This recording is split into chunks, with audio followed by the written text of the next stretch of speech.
When you start your journey through the lands between, you'll have many questions about finding the perfect build. From colossal swords to magic beams and more, it could seem like an endless number of possibilities. One great option is Faith, which may very well be the most versatile build type in all of Elden Ring. Whether you want to run a full Pyro build like you did in the days of Dark Souls, or take down bosses in a single strike of red lightning, Faith has plenty of great options to choose from. With 3 elemental damage types and some of the best buffs in the game, you'll have a seemingly endless damage ceiling. And we're going to be showcasing mid-game builds. We're also going to showcase late-game builds, and we're going to show you how to get strong early too. This is Matt with IGN, and this is the IGN Faith Build Guide to help you through Elden Ring. To make a great Faith build, you'll need a starting class with the right stats. The 2 best options are Prophet and Confessor. If you're planning on running incantations only, the Prophet is a great choice that starts with high faith. And if on the other end of that you decide that you want to use weapons throughout the lands between that are faith-based, the Confessor class may be a better option, which starts with some strength and dexterity as well as 14 faith too. They are both great options. The playstyle of Faith as a whole has you focusing on faith, mind, vigor, and endurance. That's because you want to have enough endurance and, generally speaking, around a medium roll. You could even go with a light roll as a caster. You want enough mind not to have to fill your FP flask too often. And of course, you want faith for damage and vigor so you could take hits. First thing is, we're going to start from the very beginning. For the purpose of this video, I picked the Confessor class, but you can't go wrong with either the Confessor or the Prophet class. We're going to move on to the beginner's guide and continue on from there to create a very powerful faith build. And the first place we're going to be heading is from Gate Front, which is literally just northeast of where you start. We're going to be heading to the ravine in Aguil Lake because we want to meet Patches, who can become a merchant, and we want to buy a gold pickle foul foot from him. After you get him to surrender at about half HP, he's the boss inside the cave that we're looking at right here. You can go back and buy a gold pickled foul foot. In the back of the room, by the way, there is a transporter trap chest. Take that chest and follow me directly. We're going to be heading north towards the Third Church of America, and this is going to be the area where we can grab the Wondrous Physic, which is going to help us substantially on our journey. Right there on the map is where we're going to be heading, and we're going to grab the Wondrous Physic. Now, don't forget to grab the Sacred Tear here and to check churches for Sacred Tears. They upgrade how much your flask can heal you and how much FP you get back from your FP flask too. So it's really helpful to grab those, and a lot of the churches in the game do have Sacred Tears. Follow the Spirit Springs in the back of the church. We're going to be heading to the red area on the map. And this red area is the wonderful location that is Caelid, which is a high-level area, but it does have a dragon out there that we can farm for some serious runes. Rest at Rotview Balcony and head back towards the Round Table Hold. If you started as the Confessor like myself, be sure to buy Catch Flame. If you started as the Prophet, you already have Catch Flame. This is a good incantation for us. After this, we're going to be heading to the Weeping Peninsula to grab 2 very useful items. First thing that we need to grab is the Morning Star in a carriage nearby. If you go straight once you're into the Weeping Peninsula, you could easily see the carriage here. Grab the Morning Star because we're going to need a bleed weapon. This is going to help us substantially with our farm. The next item we're going to need right here on the map is the Faith Tear. This can go in the Wondrous Physic, and this will give you 10 levels of faith for 3 minutes. This is extremely helpful early on and can make us more powerful right away. Next up, we're going to be heading back to Rotview Balcony and going to the right where there's a fort. This fort has the incantation Flame Grant Me Strength. Flame Grant Me Strength will give you 20% more physical damage and 20% more fire damage for 30 seconds. It's a great buff and incantation for us to grab. It's in between the carriages around the left side of the fort. And after we safely grab this incantation, we're going to be heading back and we're going to be going towards Dragon Barrow, which is in the northeastern section of Caelid. This is a section of the map that has the big dragon we can kill, which will give us 96,000 runes. You're going to be moving on forward through Dragon Barrow until you reach the big dragon, because we want to get behind the big dragon. We want to grab that Sight of Grace, and then of course we want to be able to take him down too with our bleed weapon that we grab. The Morning Star is going to be really helpful for us. After we use the map here, I'm going to show you directly where to go. And there it is by the second Erdtree in Caelid. We're going to take down this big dragon with a Morning Star, and if you use a gold pickled foulfoot towards the end of its HP bar, it will net you 96,000 runes in total. This is going to help us ultimately make a really strong early game faith build, which is an important part here because it's going to make the early game a little bit easier for us. And by the time we get to the mid game and late game faith builds in this video, you're going to be surprised with the amount of damage you're getting. So for the beginner's guide here, I am going to show levels a couple times, and I'm going to show them now if you want to follow along, but this is what we hit in terms of our levels. After this, we're going to be going back to Gatefront, and we're going to be moving towards Stormhill Shack, which is north of Gatefront. Now, there's an important NPC here, so be sure to talk to her, because you could end up with the jellyfish summon too, but also importantly, be sure to grab the stone sword key that's here, because we're going to need this later on. And next up, we're going to be grabbing the Golden Vow Ash of War. This is where it's located on the map in Limgrave. You have to take out this knight to grab it. You could throw it on a dagger, and it'll give you an extra buff that stacks with Flame Grant Me Strength, giving you 10% more attack and defense. Next, at the Church of Ella, you can go back here now and talk to Ronnie the Witch, and you can grab the Spirit Calling Bell as well as the Lone Wolf Ashes. This could be really helpful going forward in terms of taking on tough bosses, so be sure to grab these. And next up here on the map, I want to show you where to get smithing stone wands. Early in the game, you could farm the enemies in here as well as on the walls. You can grab smithing stone wands. That'll help you upgrade your materials. Next up, we're going to go to Castle Ward Tunnel, and we're going to get ready with buffs to take on Margit and head into Stormveil Castle. So I want to show you a nice buffing order that you could use, because as you move throughout the game, Faith has some of the best buffs in the game. Make sure you have Catch Flame equipped as well as Flame Grant Me Strength, and make sure you have the Faith tier in the Wondrous Physic. Now for our buffing order, we want to use the longest duration stuff first. So we're going to drink our tier first, then we're going to cast Golden Vow on a dagger, then use Flame Grant Me Strength. Fill up your FP after. And now you're ready to take on Margit, the first boss of Elden Ring, who could be a challenge for most players. For me, the best bet here is to mix in Catch Flame with the straight sword that you started with if you're using the Confessor class, as Square Off does a lot of poise damage.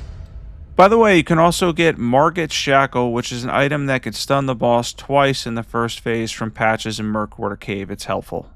Here's where we get our powerful early game build, Black Flame. As you move through Stormveil Castle, you'll come across a courtyard full of enemies. Down the set of stairs to the left is a stone sword key door.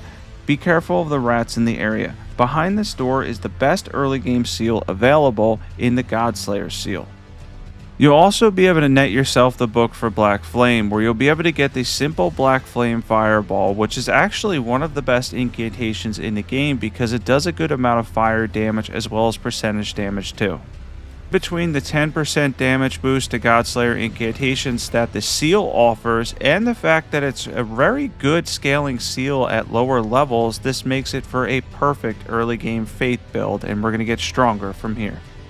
Back at the Round Table Hold, you could buy Black Flame. Whenever you're ready, be sure to buy the Black Flame Fireball. You could buy Black Flame Blade too, but keep in mind this only lasts 10 seconds, and honestly, it's just okay. The Black Flame Fireball is much better for now. Be sure to equip Black Flame and the Godslayer seal as well before moving on. And then you could test it out on Godric, the second boss in the game. Make sure you have enough FP. I did run out and I ended up close at the end here. He ultimately took one try for me, but I did run out of FP. Overall, make sure you pick up golden seeds along the way and sacred tears to improve your flask. If you need help with this boss, Nefeli can be talked to not far from actually where you walk into the fog door. If you just turn around and keep going on the left side, you can talk to her and she becomes a summon that can help you with this boss fight. And Godric can be a little bit tough too. I personally find Margit to be a little bit more challenging because he's more erratic, but Godric got me down to the wire here and it ended up being a relatively close fight overall. Keep in mind that summon's available and you can also use your Lone Wolf Ashes too. If you want to continue to follow my levels, this is what I chose to do with the runes after Godric. These are the levels as we're moving into the lakes. Shortly here, by the way, we're going to be at the lakes right now. We're going to start moving towards grabbing items for the mid-game. After you've conquered Stormveil, you'll end up at a new area called Liurnia of the Lakes. This is a very large area where we'll be grabbing items along the way as we move towards the mid-game, which I consider about the Altus Plateau. We're going to grab a lot of items that can make us more powerful. Don't forget the sacred tier in the church on the way down. And once we get down to the Liurnia of the Lakes, we can really start to work towards making our build more powerful. The first thing here on the map is we're going to grab the Jellyfish Shield. This can increase our damage by 20% when we're using incantations. And that could be a huge bonus for us. That 20% damage increase is huge in the early game, and as we work towards getting 20 strength and 14 dexterity, that's going to be really helpful. Next up, you can grab the Lightning Book in the eastern section by the Artist Shack, which gives us lightning incantations. And you can trade any of this stuff in at Corin at the Round Table Hold, or here on the map at the Pastor Turtle Pope, who never moves, by the way, so he might be the best option to trade your books in, and you can buy stuff like Electrify Armament, Lightning Spear, and Hone Bolt. Next up, we're going to go to the second tree avatar in Liurnia of the Lakes because they're going to drop the Holy and Lightning tier for us, which is hugely helpful for Faith builds because they increase Lightning and Holy damage by 20%. It can go in your Wondrous Physic. I just wanted to show the whole strat here. I was using Catch Flame on the tree avatar around level 40, 45 or so, and it wasn't too difficult at all because the trees take extra fire damage. All the tree avatars in the game take extra fire damage, which is really helpful when fighting them. You can also use Black Flame Fireball on them too, that's also excellent, but for me I don't mind going up close using Catch Flame, which is really fast and does good fire damage. Right on the map there is where it is by the Mausoleum compound and the second minor Erdtree. The next useful item to make for a powerful Faith build is the incantation Howl of Shabriri. This will give you a 25% generic damage buff, and it is a body buff, much like Flame Grant Me Strength. This is helpful though because it doesn't apply just to physical damage and boost everything in total. You do take extra damage when you're using Howl of Shabriri, so be aware of that. You can't stack it with Flame Grant Me Strength either. There it is on the map there at the Frenzy Flaming Tower. The next good item that you can grab is at the first tree avatar in Caleb. This one's a little bit out of the way. We're going to grab 2 items in Caleb, but this now should be easy to fight. Between Black Flame and Catch Flame, you should be able to take the first tree avatar. It's the easier one, and this will net you the Flame tier, which once again is really helpful because it's part of our 3 elemental damage types, right? We've got the Holy tier now, we've got the Lightning tier, and now we're going to have the Flame tier here in a second. Like the other ones, this will boost fire damage by 20%, one of our great elemental damage types we just talked about. There it is at the minor Erdtree, the first one in Caleb. That's where you can net the Flame tier.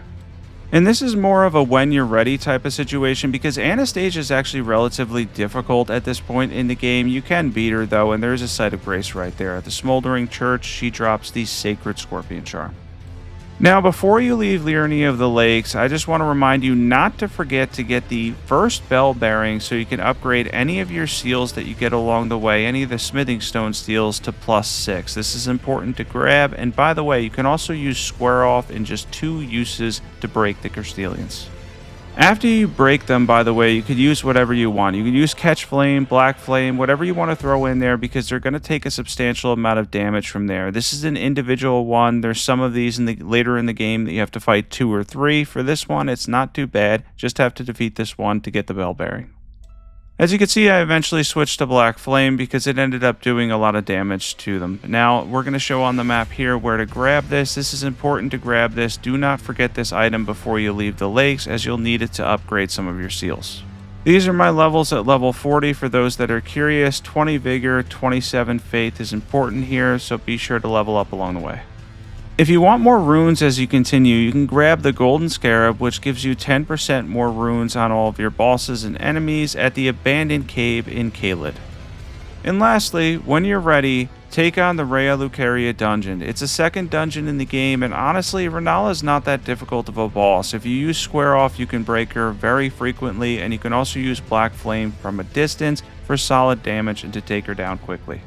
Now there's 2 ways out of the lakes. You could use the Grand Lift of Dectus and grab both pieces at Fort Ferrith and Fort Height, or you could go up the ravine here through the Ravine-Veiled Village, and that's the route I took and fought the Magmorum. If you're wondering or thinking why you should go this route, there's actually two reasons why. One, it's going to give you extra runes and practice at fighting a tanky boss that hits relatively hard, but also because he's going to drop the Magma Worm Scale Sword, a strength and faith weapon. This is actually a very popular weapon, but for this IGN guide, we've got a lot of awesome mid and late game faith builds. We didn't end up using this one, but it is a fun weapon to play around with. For this, we moved on with level 50 stats, upgrading strength and dexterity so we could use the jellyfish shield. Now on to the Altus Plateau and starting the mid-game. As we move towards the mid-game, this is when faith starts to get really powerful. Right here on the map, which I showed there, you want to grab the second smithing stone bell bearing so you can upgrade a lot of your seals to plus 12. We are going to be getting some more seals as we move on here because there's different seals that boost different incantations. Next up here, after we defeat this boss, I'm going to show on the map where to grab the Ritual Swords Talisman, an awesome talisman that boosts your damage by 10% at full HP. This is an incredibly useful talisman for us because we're going to be at full HP a lot hanging back and casting. It's at Lux Ruins, not far from the Erdtree Gazing Hills site of Grace in the Altus Plateau. Be sure to grab this. The next talisman we recommend at IGN for a faith build is the Godfrey icon, which boosts your damage by 15% when you're using chargeable spells and incantations and when you charge them. This is where it is on the map. Next up is the Lightning Scorpion charm, which boosts your lightning damage by 12% at Windham Catacombs.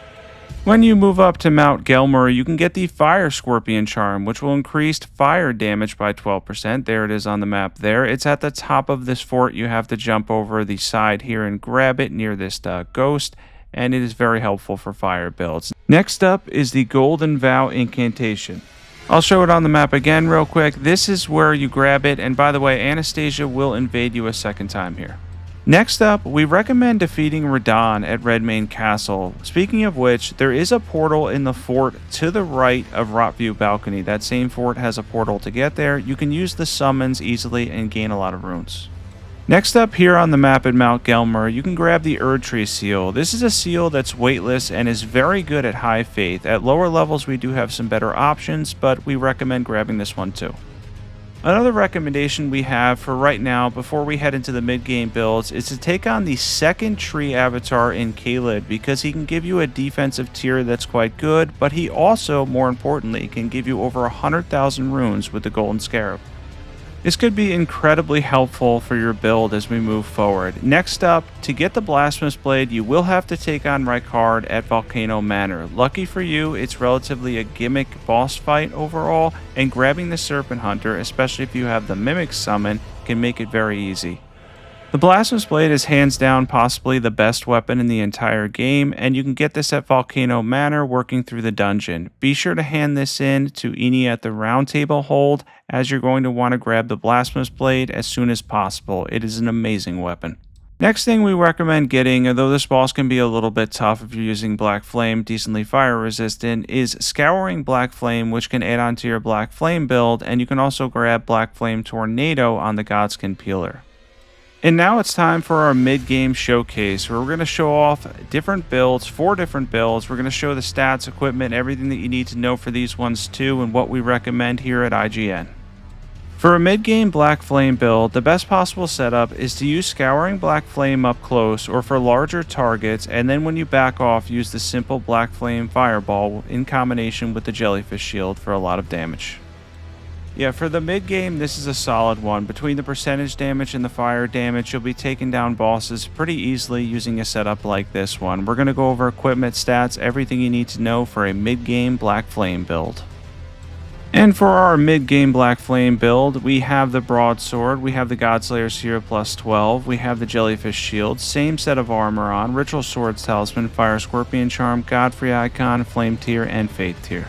Before we do the lightning showcase, be sure to grab the Gravelstone seal in the capital. Now we're at the capital, which is pretty much the mid-game. You're going to want to grab this seal since it boosts your lightning incantations, Dragon Cult incantations by 15%.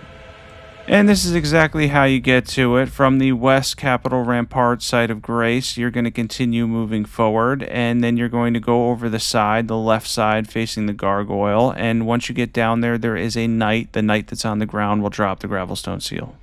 And now for our mid-game lightning build, the lightning caster build. This uses a combination of lightning spear and honed bolt. Lightning spear is chargeable, by the way, and boosted by the Godfrey icon, and honed bolt, after you use it, can be spammed for quick damage. At the end here, we will be using honed bolt to finish off Godfrey Golden Shade. This isn't too tough of a boss fight either if you choose to use lightning, as Golden Shade has 0 lightning resistance. In the end, absolutely an effective way to take him down, and a way we recommend here at IGN. We are going to show the lightning build, stats, equipment, everything you need to know for this awesome mid-game setup. And for our mid-game lightning build, we have the broadsword once again. We're using the gravelstone seal and the jellyfish shield. We have the same armor set on that we started with. We have the ritual swords talisman, lightning scorpion charm, Godfrey icon. We just got our last talisman spot, and we have the lightning tier and faith tier too. The next one before we do our holy mid-game build, right here on the map is where you can grab the black knife. We want to grab the black knife, which is at the middle dungeon in the Altus Plateau, and you have to defeat the black knife assassin that's outside to grab this, and this does a lot of holy damage. The Ash of War scales entirely with your fate stat. Alright, now let's show off the Black Knife build in the mid-game. A very good option for the mid-game, doing percentage and holy damage. One of the best holy options for the mid-game is the Black Knife, and you're going to see we get substantial damage out of this weapon's Ash of War. It's a really cool one to use too. A lot of people love the Ash of War, the animation as a whole, being able to send out the black blades, and then of course the percentage damage on some of the bigger bosses with high HP pools. It ends up taking a good percentage of their HP off. Like this dragon in the Altus Plateau, which can always be a tough boss battle due to the resistances that Lanciax has, but if you continue to hit these dragons in the head with a black knife, you can even mix in black flame, by the way, if you want to, since it's helpful here. You can take a lot of percentage damage off some of the tougher bosses. And keep in mind, most of the dragons in the game take extra damage to the head, so that's a huge bonus there when you have an Ash of War like this, which you can easily target their head and hit it for massive damage. We're able to take out the dragon there with our Black Knife mid-game build. Yeah, the concept here is very simple. Just use the Black Knife Ash of War as much as you can, and you can even mix in Black Flame if you want to too. Let's jump into equipment. For our mid-game Black Knife build, we have the Black Knife. We have the same armor set we started with, Godslayer Seal, Ritual Swords Talisman, Sacred Scorpion Charm, Godfrey Icon, Golden Scarab for some extra runes, Holy Tier, Faith Tier. Now, if you want to make a really cool Pyro build for the mid-game, after you grab the Blasphemous Blade, you can grab Flame of the Fell God in Liurnia of the Lakes if you want to add on to it. This is a pretty good incantation for the early and mid-game overall because it can do massive fire damage. In the late game, it falls off a bit, but this is a solid one to grab and to add to a Pyro build. And now we're going to showcase our mid-game Pyro build. For this, we're combining Flame of the Fell God. You could throw in Catch Flame too, that's a solid addition to this build. And then we're using the Ash of War on the Blasphemous Blades, Taker's Flames, to heal back HP, which scales entirely with Faith. So the weapon itself is strength and faith, so anytime you're hitting with the weapon or making physical contact, it's going to scale with strength too. But that Ash of War, every time you use it, is just going to pull directly from your faith stat. So the more faith you have, the more investment in your faith stat, the stronger Taker's Flames is. It really is that simple. It works much in the way like the Black Knife that we showed off, where the Ash of War is entirely your faith stats. So once you have the minimum requirements on the weapon, you can just invest in faith, and then you could use that Ash of War to heal back HP, do massive fire damage, and really it's relatively easy mode with the Blasphemous Blade. It truly may be one of the best weapons, if not the best weapon in the game. And then, of course, Flame of the Fell God and Catch Flame are good additions too. Now, you're not always going to need that because the Blasphemous Blade is reliable enough on its own, but being able to run a full Pyro build that has incantations too can also be a lot of fun. And we did get hit at the end there, of course, by the end of Morgott. It can be a little bit of a tough fight. There is a summon at the door as well for this one if you need them. It's Melina, so that's very helpful. She's very helpful. Let's jump into equipment for this one. And we have the Blasphemous Blade at +6. We have the Godslayer Seal. We're using the same armor set for this video. We have the Ritual Swords Talisman, Fire Scorpion Charm, Godfrey Icon, Golden Scarab, Flame Tier, and the Faith Tier, of course. And we're in the end game now. Make sure you pick up the Smithing Bell Bearing 3 here. That's very important once you get to Mountaintops of the Giants. It's right there, not far from Zamar Ruins. Next up after that, you should get the Giants Prayer Book, and here it is on the map at the Guardian's Garrison in Mountaintops of the Giants. And don't forget about our friend the Turtle Pope, who has made a few appearances in this video. We're going to hand him the Giant's Prayer Book, and you can grab 2 very good incantations in Flame of the Fell God and Giant's Flame Take Thee. These are solid additions. Next up in the dungeon, Giant's Conquering Hero's Grave, you can grab the Giant Seal. This will increase the incantations that we actually just showed, and this is a really good seal to have because you could trade in the Fire Giant's Remembrance for Burn o' Flame too. Yeah, this will boost Burn o' Flame as well, which is a really good incantation. There it is on the map there.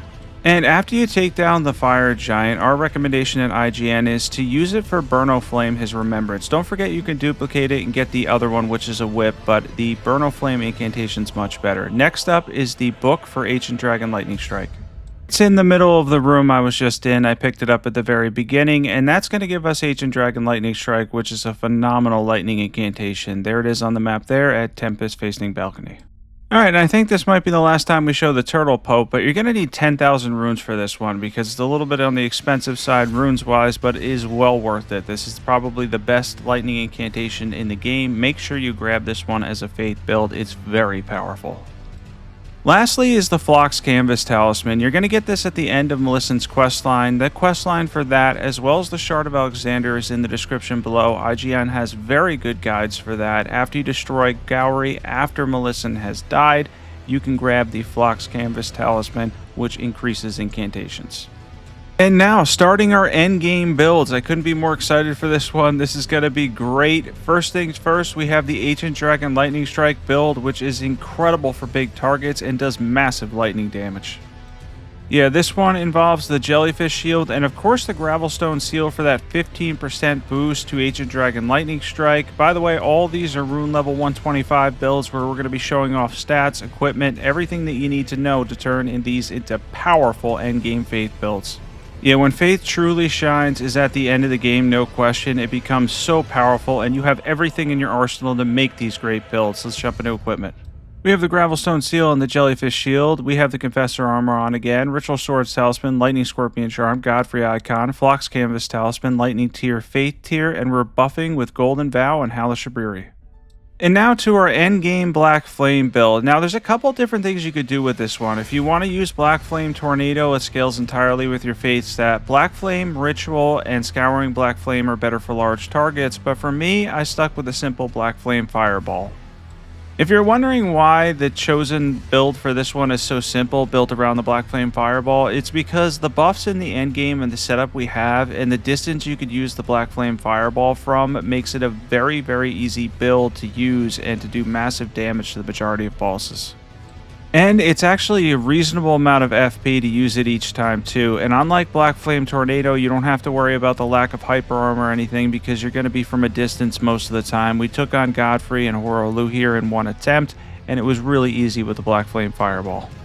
Yeah, it's really cool running a Black Flame build late game with just the simple Fireball. It's so convenient. It's going to make your life a lot easier. If you're looking to make a Black Flame build, though, add in Black Flame Tornado and Scouring Black Flame. Black Flame Ritual is really only for the bigger targets in the game. Overall, though, you can add to this one for sure. Now, you can see the effectiveness of it here, though. It truly is effective. You're not using a ton of FP each time you use it. You're getting around 2,000 to 3,000 damage per cast if you're able to charge it. It's boosted by the Godfrey icon, too, because it is chargeable and all around a great incantation.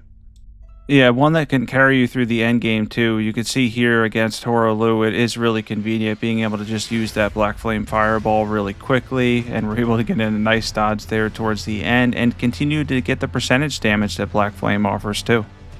And that is a total, I believe, of 2%. I think it's between 2 and 5% depending on the boss's HP, something like that it takes off. It's going to take that percentage off every time you use the Black Flame Fireball. And we're at the end here. We finished off Godfrey and Horolu. We're going to jump into stats, equipment, everything you need to know. And we have the Godslayer Seal, the Jellyfish Shield. You had the same armor set on the whole time. Ritual Swords Talisman, Fire Scorpion Charm. We have the Godfrey Icon, the Phlox Canvas Talisman. And then we have the Flame Tier, Faith Tier, and we're buffing with Halashabriri, and we're using Golden Vow too. And next up, we have our endgame Pyro build. This is a really good one for massive fire damage. We're using Burn o' Flame here in combination with the Blasphemous Blade too, because that's fire damage. And as we mentioned earlier, it scales entirely with your Faith stat. This is an awesome combination. Like most of the seals, this one does have a boost, and it's going to boost the fire incantations we're using by 20%. It actually does a solid 20%. There's Giant's Flame Take Thee. We just hit for 1,688 damage. Pretty solid there. And now for this combination, I like to run the seal in my left hand and the weapon in my right. If you're just using the fire incantations, then use the giant seal in your right hand, and then in your left hand, you'd use the jellyfish shield for the buff. And you'd probably be hitting on Giant's Flame Take Thee for closer to 2,000 with that setup. But I like this setup because you get to use the Blasphemous Blade, which is so good in your main hand, and then you get to use your fire incantations in your offhand, giving you a ton of versatility. Out of all the ones on this list, the one we recommend the most at IGN is this build right here, because the Blasphemous Blade is so easy to use. If you're ever struggling in Elden Ring, this weapon could be perfect for you. Add in fire incantations and you can have a lot of fun with it too. Yeah, try this one out. Try these endgame builds out. You're going to be shocked with the amount of damage you can get. We have the Blasphemous Blade, Giant Seal. We have the same armor set on. Ritual Swords Talisman, Fire Scorpion Charm, Godfrey Icon, Shard of Alexander. That quest is in the description. Flame Tier, Faith Tier, Golden Vow, and Hellish Liurnia. And now into our endgame Holy build. Now, out of all these, Holy isn't the best damage type in the endgame because it is highly resisted by some of the late game bosses, but there is a great combination you can make that does a lot of percentage damage in using the Black Knife and Black Blade incantation. If you have high faith, the Black Knife and Black Blade incantations do massive holy and percentage damage together. If you're a strength and faith build, the Black Blade sword is a great option. Both the Black Blade weapon and incantation can be gained from remembrance of the Black Blade.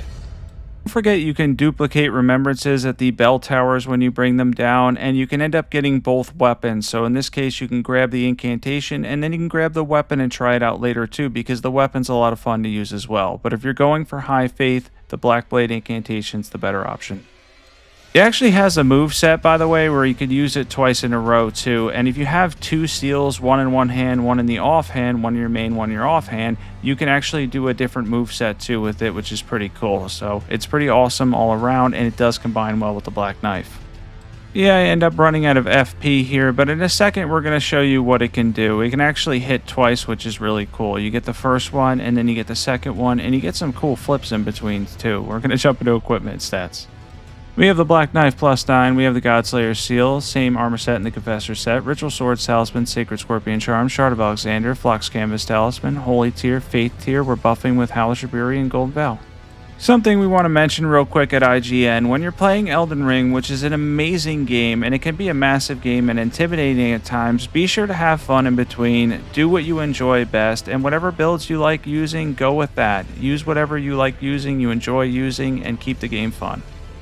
And of course, with all the great options available for Faith, you'll be taking down bosses and enemies easily. Even with Elden Ring being a challenging and big game, you'll be taking them down pretty fast with the amazing builds that Faith has to offer.